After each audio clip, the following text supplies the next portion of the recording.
Panjony tena fiveloman'ny mponina eto Andranokana. Ankehitriny anefa dia lasa vatanasa lehibe ataon'ny mponina eto ny fiompiana amalina. Ny orinasa QMM izay manana fandriana ametraka fampandrosoana maharitra ho an'ny mponina manodidina fitrandrahana ataony. Miaraka amin'ireo mpitaorara miaraka aminy no manampitosika ny mponina amin'izany. Tosika ara-bola sy ara-teknika io. Formation mikasika ny fitrandrahana, fanamboarana vovo, fomba fitrandrahana ny amalina mivantana sy ny fomba rehetra ikarakarana sy ny fiompiana ny amalina ty. Dia amin'izao moa zany vita ny foto-drafitrasa, ketrisa dia vita tanteraka. Dia ny zavatra manaraka miandry ny fikambanana sy miandry ny prestataire. Miara-miasa amin'ny orinasa Rio Tinto QMM zany zao, dia ny fomba ahitana lalam-barotra. Raha izay lalam-barotra izay no resahana dia efa azo antoka tokoa satria efa maro ireo vonona ny hividy ny amalina vokatra eto. Misy mihitsy aza orinasa vahiny te hifampiraharaha amin'ny ireto mpiompy eto Andranokana ireto. Eo ampanaovana ny fanadidina amin'izay mety azahoany tombony tsaratsara kokoa ny mpiompy sy ny mpitaorara. Ny mponina eto Andranokana raha teo efa mafy tsara ny fiompiana amalina. Le fikarakarana anazy moa zao dia hoe voalohany indrindra dia amin'le fahadiovana ao agnatin'le bassin mba ahafahany hiaina amin'le resaka environnement zany amin'ny fahadiovana. Dia ny fomba fikarakarana anazy hoe miezaka amin'le sakafo, ny fomba famahanana anazy zany dia mikarakara le canal d'évacuation moa zany io tena zavatra iainany amin'le oxygène satria raha tsy misy an'ity canal d'évacuation ty zany mety tsy de stable tsara ny fiainany. Kanefa amin'izao fa misy zao le canal fa apetrakinay io dia afaky miaina tsara dia afaky mandroso amin'le fikarakarana anazy zany zay amin'izao fotoana anazy. Intelo isan'andro no omena sakafo ny amalina, tsitsika, kankana, boketra, varimasaka na mangaso dia azo omena azy avokoa. Manomboka 2 kilao ka hatramin'ny 10 kilao ny amalina iray no azo amidy ary tsy latsaky ny 5,000 ariary ny 1 kilao. Amin'ny fotoana fikatoana ny jona eto Tolaniaro dia mandeha hatrany amin'ny 50 kilometatra manodidina reto mponina eto Andranokana ireto mitady amalina. Porofo mivaingana fa tena vonona ny atrika hiasa tokoa ireto mponina ireto.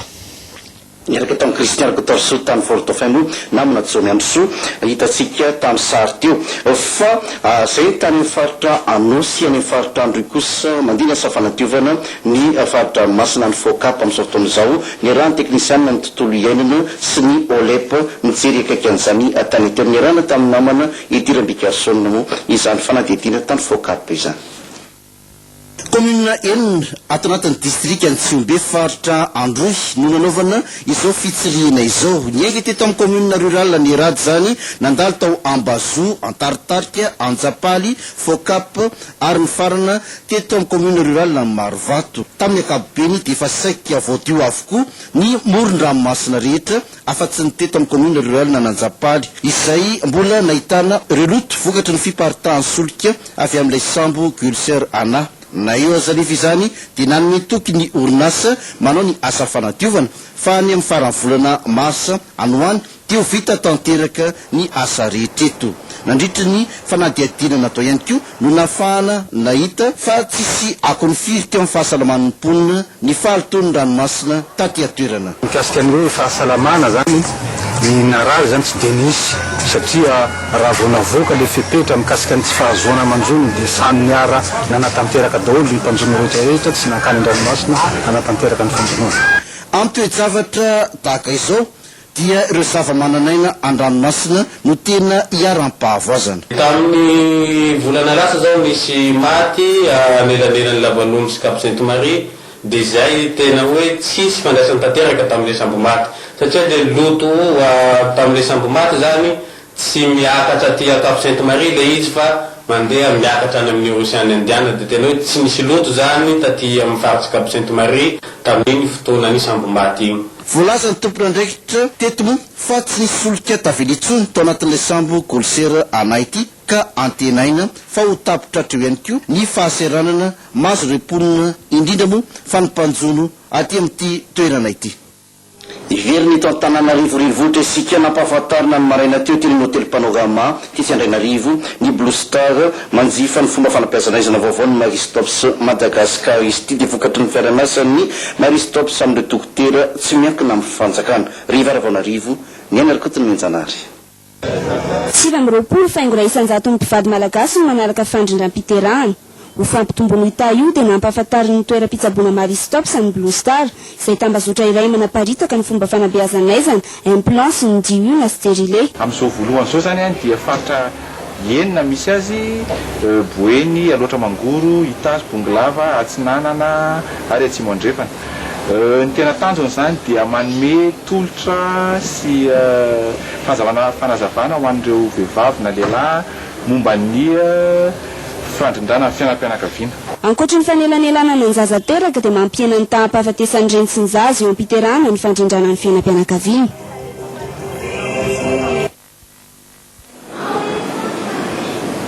Andia kosa tsika resaka fanatanjahantena aloha misabotsy sy aloha tanterana atsy amin'ny Nosy io ny fiainana voalohany ataon'ny Adjesaria sy ny US Tampon anatin'ny fedina fifananana tompon-daka ny Afrika Grifina Bakoloniana safidy ire mampiantsona. Valo amby roapolo ireo délégation ya zone la Réunion hiatrika ny fiainana Adjesaria sy US Tampon misabotsy zao. Ahitana mpilalao 70 ka isan'ny vaovao amin'ireo Ilandy Super Ali. Lanty zany tsy dia misy olana amin'ny intégration satria filalao amin'ny akademia mitovy ihany. Plurali izy défenseur jeune koa izy tsy dia sarotra. Tafiditra tsara izy ao anatin'ny équipe amin'izao. Efa miaraka tsara zany. Fa miaraka tsara zareo fa nisy match fanodiminy faneniny amin'ity zany nataony efa tsisy olana. 17 taona kosa ny zandrindrindra amin'izy ireo raha toa ka mbola ireo mpilalao traneny no mandravitra ny ekipa tarihany Jeremy Randrembololona sy Bruno. Tao anatin'ny iray volana mahery kely no nanomantena ireo mpilalao ka lalao fitsapana efatra ny vita izay natao alina izarana sady ny fiaonana ny La Réunion. Isa fitsorainy nandresen'izy ireo ny tana formation nandritra izao fiaonana eto amin'ny sary izao. Intelo isan'andro kosa no nikotrana ka ny fiarana sy ny ara-batana no namafisina tamin'izany.